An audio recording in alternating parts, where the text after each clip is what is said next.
एक गर्भवती औरत जिस हस्पताल तो पिछले 3 महीने तो अपना इलाज करवा रही सी, दवाई खा रही सी, उन्हां डॉक्टरां दे वल्लों उस कुड़ी नूं पूरा भरोसा दिता गया सी कि बच्चे नॉर्मल ही होणगे अते सारा कुछ ठीक ठाक चल रहा है। हुण जदों डिलीवरी का समय आया तो उसनूं हस्पताल विखे भर्ती करवा लिया गया, पर पता लगता है कि कुछ ही मिनटां सकिंटां दे विच उस कुड़ी दी जान चली जाती है। दरअसल होया यह कि जदों उस कुड़ी नूं ऑपरेशन थिएटर दे विच लिजाया जाता है तो उस तो बाद डॉक्टरां दा कहना हुंदा है कि उसका खून नहीं रुक रहा सी। पर दूसरे पासे परिवारिक मैंबरां दे वल्लों इल्ज़ाम लगाए गए ने कि जदों ही उसनूं अंदर लिजाया गया तो उसकी हालत बिल्कुल ठीक सी। उन्हां दे कोल इसदा बकायदा सबूत अते वीडियो भी है, पर उस तो बाद उन्हां कुड़ी दी बच्चेदानी बाहर क्यों कढ़ दित्ती अते उसदे हालात इन्ने ज़्यादा विगड़ क्यों गए, इस नूं लैके उन्हां दे कोल कोई भी जवाब नहीं सी। परिवारिक मैंबरां दे वल्लों ਇਹ ਵੀ ਕਿਹਾ ਗਿਆ कि उस कुड़ी दे वल्लों 2 जुड़वा बच्चियां नूं जन्म दिता गया जिन्हां दा भविख इस समय खतरे दे विच है। उन्हां दा पालन पोषण करन वाला कोई नहीं है। इस गल दी चिंता मापिਆਂ ਨੂੰ सता रही सी कि प्यो हुण काम करेगा या अपने इन्हां मासूम बच्चों की देख रेख करेगा। बीते 9 महीने तो वो बच्चों के सुपने देख रहे सन, पर अज जदों खुशी वाला यह दिन आया तो उस दिन ही इन्हां बच्चों की मां नूं खत्म कर दिता गया। परिवारिक मैंबरां ने दस्सिया कि किंज डॉक्टरां दी अणगहली के कारण यह दुखद घटना वापरी है ते मासूम बच्चियां कदे भी अपनी मां नूं देख तक नहीं सकणगियां। इस ते चलदे होए उन्हां पंजाब सरकार तो अपील की है कि उन्हां दी माली सहायता की जाए, क्यों जो वो गरीब परिवार दे नाल संबंध रखते हैं ते इधर इकलौता ही मुंडा है घर दे विच जिस दे सिर ते यह सब कुछ चल रहा सी। उस दे उपर भी दुखां दा पहाड़ टुट पिया, जिसकी पत्नी इस दुनिया दे विच 2 बच्चियां नूं छड्ड के तुर गई। इस पूरे मामले नूं लैके हालांकि डॉक्टरां ने अपने ते लगे इल्जामां नूं नकार दिता है, पर परिवारिक मैंबरां दे वल्लों होर भी कई तरह के खुलासे किए गए हैं, क्यों जो डॉक्टरां दे वल्लों बीते 3 महीनों तो पूरे परिवार नूं भरोसे दे विच लिया गया सी कि सब कुछ नॉर्मल होवेगा अते ठीक होवेगा। मैं सवेरे 4 बजे पेशेंट ਨੂੰ ਨਾਲ ਲੈ ਕੇ ਇੱਥੇ ਪਹੁੰਚ ਚੁੱਕਿਆ ਸੀਗਾ। ਇਹਨਾਂ ਨੇ ਸਾਡਾ ਪੇਸ਼ੈਂਟ ਐਡਮਿਟ ਕੀਤਾ, ਸ਼ਾਮ ਤੱਕ ਉਹਨੂੰ ਐਡਮਿਟ ਰੱਖਿਆ। ਪੇਸ਼ੈਂਟ ਦਾ ਰਵਿੰਦਰ ਕੌਰ, ਲੜਕੀ ਰਵਿੰਦਰ ਕੌਰ ਆ, ਮੇਰੀ ਸਾਲੀ ਲੱਗਦੀ ਆ। ਗਵਲੀ ਮੇਰੇ ਤੋਂ ਛੋਟੀ ਆ, ਮੇਰੀ ਵਾਈਫ ਤੋਂ ਛੋਟੀ ਆ ਉਹ। ਤੇ ਉਹ ਬਿਲਕੁਲ ਸਹੀ ਸਲਾਮਤ ਸੀਗੀ, ਵੀਡੀਓ ਸਾਡੇ ਕੋਲ ਆ, ਬਿਲਕੁਲ ਸਹੀ ਸਲਾਮਤ ਉਹਨੂੰ ਆਪਾਂ ਲੈ ਕੇ ਆਏ ਆ। ਇਹਨਾਂ ਨੇ ਟ੍ਰੀਟਮੈਂਟ ਨਹੀਂ ਸਹੀ ਕੀਤਾ। ਲਾਸਟ ਆਪਰੇਸ਼ਨ ਥੀਏਟਰ ਵਿੱਚ 6:04 ਦੇ ਅੰਦਰ ਲੈ ਕੇ ਗਏ ਆ। 6:04 ਤੋਂ ਲੈ ਕੇ 15-20 ਮਿੰਟਾਂ ਦੇ ਵਿੱਚ ਬੱਚਾ ਸਾਨੂੰ ਇਹਨਾਂ ਨੇ ਦਿੱਤੇ ਕਿ ਬੱਚੇ ਤੁਹਾਡੇ ਸਹੀ ਸਲਾਮਤ ਆ। ਬਾਅਦ ਵਿੱਚ ਕਹਿੰਦੇ ਕਿ ਅਸੀਂ ਪੇਸ਼ੈਂਟ ਨੂੰ ਅਸੀਂ ਸਟਿਚਿਸ ਕਰ ਰਹੇ ਹਾਂ, ਉਸ ਤੋਂ ਬਾਅਦ ਤੁਹਾਨੂੰ ਦੇ ਦੇਵਾਂਗੇ। ਇਹਨਾਂ ਨੇ ਕੀ ਕੀਤਾ, ਸਾਨੂੰ ਕਹਿੰਦੇ ਹੁਣ ਉਹਦਾ ਬਲੱਡ ਨਹੀਂ ਠੀਕ ਹੋ ਰਿਹਾ, ਬਲੱਡ ਨਹੀਂ ਰੁਕ ਰਿਹਾ। ਇਹਨਾਂ ਤੋਂ ਬਲੱਡ ਦੀ ਜਾਂ ਕੁਛ ਨਾ ਕੁਛ ਇਹਨਾਂ ਤੋਂ ਹੋਇਆ, ਮਿਸਟੇਕ ਹੋਈ ਇਹਨਾਂ ਤੋਂ, ਜਿਹੜੀ ਇਹ ਮੰਨ ਨਹੀਂ ਰਹੇ। ਤੇ ਇਹਨਾਂ ਤੋਂ ਬਲੱਡ ਕਿਉਂ ਨਹੀਂ ਰੁਕਿਆ? ਪਹਿਲੀ ਗੱਲ ਤਾਂ ਇਹਨਾਂ ਨੂੰ ਆਪਣੇ ਹੱਥ ਦੇ ਵਿੱਚ ਇਹ ਕੇਸ ਨਹੀਂ ਲੈਣਾ ਚਾਹੀਦਾ। ਜੇ ਕ੍ਰਿਟੀਕਲ ਸੀਗਾ, ਇਹਨਾਂ ਨੇ ਜਦੋਂ ਸੈੱਲ ਚੜਾਏ, ਇਹਨਾਂ ਤੋਂ ਸੈੱਲ ਨਹੀਂ ਪ੍ਰੋਪਰ ਤਰੀਕੇ ਨਾਲ ਚੜੇ। ਕੁੜੀ ਨੂੰ ਇਹਨਾਂ ਨੇ ਓਵਰਹੀਟ ਕਰ ਦਿੱਤਾ। ਕੁੜੀ ਇੰਨੀ ਜ਼ਿਆਦਾ ਬਿਮਾਰ ਹੋ ਗਈ, 103, 4, 5, 6 ਤੇ ਬੁਖਾਰ ਚੱਲ ਗਿਆ ਉਹਦਾ। ਫਿਰ ਇਹਨਾਂ ਨੇ ਉਹਨੂੰ ਬੁਖਾਰ ਨੂੰ ਡਾਊਨ ਕਰਨ ਵਾਸਤੇ 1 ਘੰਟਾ ਲੱਗਾ ਇਹਨਾਂ ਨੂੰ। ਜਿੱਦਾਂ ਕੁੜੀ ਦਾ ਬੁਖਾਰ ਨਾਰਮਲ ਹੋਇਆ, ਫਟਾਫਟ ਆਪਰੇਸ਼ਨ ਥੀਏਟਰ 'ਚ ਕੁੜੀ ਨੂੰ ਲੈ ਗਏ 6:04 ਦੇ ਉੱਤੇ।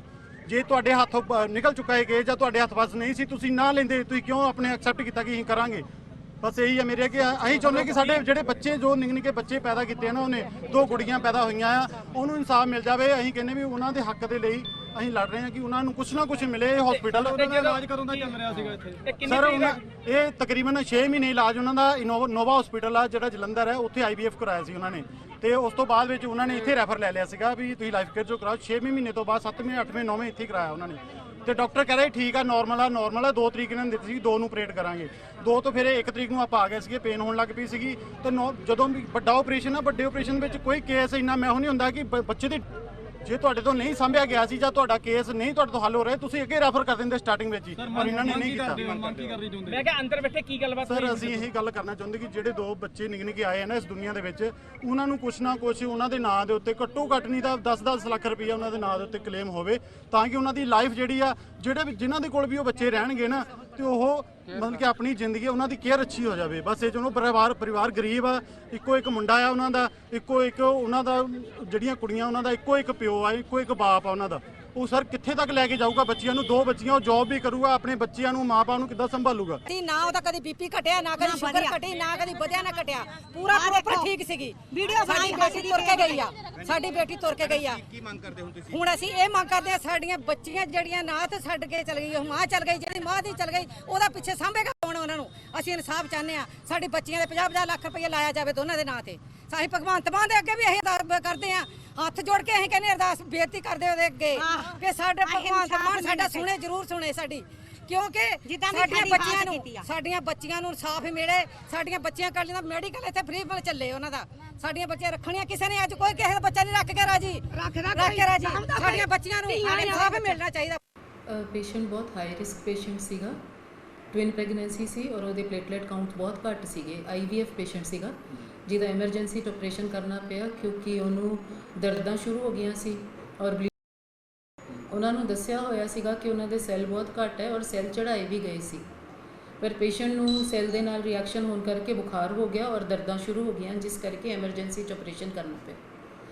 ਆਪਰੇਸ਼ਨ ਤੋਂ ਬਾਅਦ ਪੇਸ਼ੈਂਟ ਦੀ ਜਿੱਦਾਂ ਨਾਰਮਲ ਉਹਨੂੰ ਕਾਫੀ ਜ਼ਿਆਦਾ ਟੀਕੇ ਵਗੈਰਾ ਲਗਾ ਕੇ ਕੰਟਰੋਲ ਕਰਿਆ। ਪੇਸ਼ੈਂਟ ਨੂੰ ਕਾਫੀ ਬਲੱਡ ਵੀ ਚੜੇ, 6 ਯੂਨਿਟ ਬਲੱਡ ਦੇ ਚੜੇ, ਪਰ ਉਹਦੀ ਬਲੀਡਿੰਗ ਬੰਦ ਨਹੀਂ ਹੋ ਰਹੀ ਸੀ ਔਰ ਪੇਸ਼ੈਂਟ ਦਾ BP ਘਟ ਰਿਹਾ ਸੀ। ਫਿਰ ਅਟੈਂਡੈਂਟਸ ਨੂੰ ਇਹ ਗੱਲ ਸਮਝਾਈ ਤੇ ਉਹਨਾਂ ਤੋਂ ਰਿਮੂਵ ਕਰਨ ਦੇ ਲਈ ਕਿ ਜਿੱਥੋਂ ਬਲੀਡਿੰਗ ਹੋ ਰਹੀ ਹੈ ਉਹ ਕਰਿਆ ਜਾਏ। ਫਿਰ ਅਸੀਂ ਯੂਟਿਊਬ ਰਿਮੂਵ ਕਰਿਆ, ਪਰ ਉਸ ਦੇ ਬਾਵਜੂਦ ਵੀ ਪੇਸ਼ੈਂਟ ਹਰ ਜਗ੍ਹਾ ਤੋਂ ਬਲੀਡ ਕਰ ਰਿਹਾ ਸੀਗਾ, ਉਹਦੀ ਬਲੀਡ ਨਹੀਂ ਬੰਦ ਹੋ ਰਹੀ ਸੀ। ਫਿਰ ਇੱਕ FFP ਹੁੰਦੀ ਹੈ, ਉਹ ਵੀ ਚੜਾਏ ਗਏ ਕਿ ਖੂਨ ਕਲੌਟ ਹੋਏ, ਪਰ ਉਹਦਾ ਖੂਨ ਕਿਤੇ ਵੀ ਕਲੌਟ ਨਹੀਂ ਹੋ ਰਿਹਾ ਸੀਗਾ। ਇੱਥੋਂ ਤੱਕ ਕਿ ਜਿੱਥੇ ਅਸੀਂ IV ਫਲੂਇਡ ਲਗਾਉਣ ਦੇ ਲਈ ਕੈਨੂਲਾ ਲਗਾ ਰਹੇ ਸੀ, ਉੱਥੋਂ ਵੀ ਪੇਸ਼ੈਂਟ ਦਾ ਖੂਨ 1 ਘੰਟੇ ਦੇ ਲਈ ਬੰਦ ਨਹੀਂ ਹੋ ਰਿਹਾ ਸੀ, ਉਹ ਫੜ ਕੇ ਬੰਦ ਕਰਨਾ ਪੈ ਰਿਹਾ ਸੀਗਾ। ਪੇਸ਼ੈਂਟ ਦਾ ਬਲੱਡ ਪ੍ਰੈਸ਼ਰ ਉੱਪਰ ਨਹੀਂ ਆ ਰਿਹਾ ਸੀਗਾ। ਫਿਰ ਪੇਸ਼ੈਂਟ ਨੂੰ ਅਸੀਂ ਜਿੰਨਾ ਕੁ ਆਪਣੇ ਵੱਲੋਂ ਮੈਨੇਜ ਕਰ ਸਕਦੇ ਸੀ, ਪੇਸ਼ੈਂਟ ਇਸ ਹਾਲਤ ਵਿੱਚ ਸੀ ਕਿ ਇੱਕਦਮ ਆਪਰੇਸ਼ਨ ਥੀਏਟਰ 'ਚੋਂ ਬਾਹਰ ਵੀ ਨਹੀਂ ਕੱਢਿਆ ਜਾ ਸਕਦਾ ਸੀ ਕਿਉਂਕਿ ਉਹਦਾ ਬਲੱਡ ਪ੍ਰੈਸ਼ਰ ਮੇਨਟੇਨ ਕਰਨਾ ਪਹਿਲਾਂ ਜ਼ਰੂਰੀ ਸੀਗਾ। ਜਿੰਨਾ ਅਸੀਂ ਆਪਣੇ ਵੱਲੋਂ ਬੈਸਟ ਕਰ ਸਕਦੇ ਸੀ, ਹਰ ਪੋਸੀਬਲ ਕੋਸ਼ਿਸ਼ ਤੋਂ ਬਾਅਦ ਅਸੀਂ ਜੋ ਲਾਸਟ ਸਾਨੂੰ ਲੱਗਿਆ ਕਿ ਜੋ ਲਾਸਟ ਰਿਜ਼ੋਰਟ ਹੈ ਕਿ ਇੱਕ ਵਾਰ ਪੇਸ਼ੈਂਟ ਨੂੰ, ਕਿਉਂਕਿ ਉਹ ਪੇਸ਼ੈਂਟ ਬਾਹਰ ਭੇਜਣ ਵਾਲੀ ਹਾਲਤ ਵਿੱਚ ਵੀ ਨਹੀਂ ਸੀਗਾ ਕਿ ਉਹਨੂੰ ਇਸੇ ਤਰ੍ਹਾਂ ਆਪਰੇਸ਼ਨ ਥੀਏਟਰ 'ਚੋਂ ਬਾਹਰ ਕੱਢ ਦਈਏ। ਤਕਰੀਬਨ 4 ਤੋਂ 5 ਘੰਟੇ ਅਸੀਂ ਆਪਣੀ ਪੂਰੀ ਕੋਸ਼ਿਸ਼ ਕਰਨ ਤੋਂ ਬਾਅਦ ਅਟੈਂਡੈਂਟਸ ਨੂੰ ਪਹਿਲਾਂ ਵੀ ਐਕਸਪਲੇਨ ਸੀਗਾ, ਫਿਰ ਪੇਸ਼ੈਂਟ ਨੂੰ ਰੈਫਰ ਕਰਿਆ, ਪੇਸ਼ੈਂਟ ਨੂੰ ਹਾਇਰ ਸੈਂਟਰ ਤੇ ਰੈਫਰ ਕਰਿਆ ਸੀ, ਪਰ ਅਨਫੋਰਚੂਨੇਟਲੀ ਪੇਸ਼ੈਂਟ ਉੱਥੇ ਪਹੁੰਚਣ ਤੱਕ ਸ਼ਾਇਦ ਨਹੀਂ ਪਹੁੰਚ ਪਾਇਆ। ਉੱਥੇ ਜਦੋਂ ਪਹੁੰਚਿਆ ਤੇ ਪੇਸ਼ੈਂਟ ਰਿਵਾਈਵ ਨਹੀਂ ਹੋ ਪਾਇਆ। ਹੁਣ ਜਿਸ ਤਰ੍ਹਾਂ ਕਿ ਪਰਿਵਾਰ ਦੱਸ ਰਿਹਾ ਕਿ ਜਦੋਂ ਅਸੀਂ ਨੈਕਸਟ ਇੱਥੇ ਫਾਰਵਰਡ ਕੀਤਾ ਸੀ, ਉੱਥੇ ਲੈ ਕੇ ਗਏ ਤੇ ਉਹਨਾਂ ਦਾ ਕਹਿਣਾ ਕਿ ਪੇਸ਼ੈਂਟ ਪਹਿਲੇ ਨਹੀਂ ਜੀ, ਇੱਦਾਂ ਨਹੀਂ ਹੈ। ਉਹਨਾਂ ਨੂੰ ਆਪਰੇਸ਼ਨ ਥੀਏਟਰ 'ਚ ਵੀ ਪੇਸ਼ੈਂਟ ਨਾਲ ਮਿਲਵਾਇਆ ਗਿਆ ਸੀ, ਪੇਸ਼ੈਂਟ ਦੇ ਨਾਲ ਗੱਲ ਵੀ ਕਰਵਾਈ ਗਈ ਸੀ ਉਹਨਾਂ ਦੇ ਅਟੈਂਡੈਂਟਸ ਨੂੰ ਔਰ ਸਭ ਕੁਝ ਦੱਸਿਆ ਗਿਆ ਸੀ। ਅਸੀਂ ਆਪਣੇ ਵੱਲੋਂ ਪੂਰੀ ਕੋਸ਼ਿਸ਼ ਕਰਕੇ ਇਹੀ ਕਿਹਾ ਸੀਗਾ ਕਿ ਹਾਲਤ ਬਹੁਤ ਨਾਜ਼ੁਕ ਹੈ, ਪਰ ਜਿੰਨਾ ਅਸੀਂ ਇੱਥੇ ਕਰ ਸਕਦੇ ਹਾਂ ਅਸੀਂ ਕਰ ਲਿਆ। ਫਿਰ ਅਸੀਂ ਪੇਸ਼ੈਂਟ ਨੂੰ ਅੱਗੇ ਜਿੰਨਾ ਕੁ ਬੈਸਟ ਕਰ ਸਕਦੇ ਸੀ ਫਿਰ ਭੇਜਤਾ। ਉੱਦਾਂ ਅਟੈਂਡੈਂਟਸ ਨੂੰ ਉਸ ਵੇਲੇ ਵੀ ਮੈਂ ਕਿਹਾ ਸੀ ਕਿ ਆਪਣੇ ਵੱਲੋਂ ਮੈਂ ਪੂਰੀ ਕੋਸ਼ਿਸ਼ ਕਰ ਲਈ ਹੈ।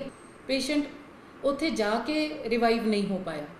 ਜਾਨ ਨੂੰ ਪਰਿਵਾਰ ਦੇ ਸਿੱਧੇ ਤੌਰ ਤੇ ਦੋਸ਼ ਨੇ ਕਿ ਜਿਹੜੀ ਸਾਡੀ ਬੇਟੀ ਜਾਂ ਲੜਕੀ, ਨਹੀਂ ਜੀ, ਇੱਦਾਂ ਨਹੀਂ ਹੈ। ਉਹਨਾਂ ਦੇ ਨਾਲ ਗੱਲ ਹੋ ਗਈ, ਉਹ ਸਮਝਦੇ ਆ ਜੀ, ਪੇਰੈਂਟਸ ਸਮਝ ਗਏ ਹੈ। ਕਈ ਵਾਰ ਕੁਝ ਹੁੰਦੇ ਆ ਲੋਕ ਜਿਹੜੇ ਦੁੱਖ ਵਿੱਚ ਬੋਲ ਜਾਂਦੇ, ਇੱਦਾਂ ਨਹੀਂ ਹੈ।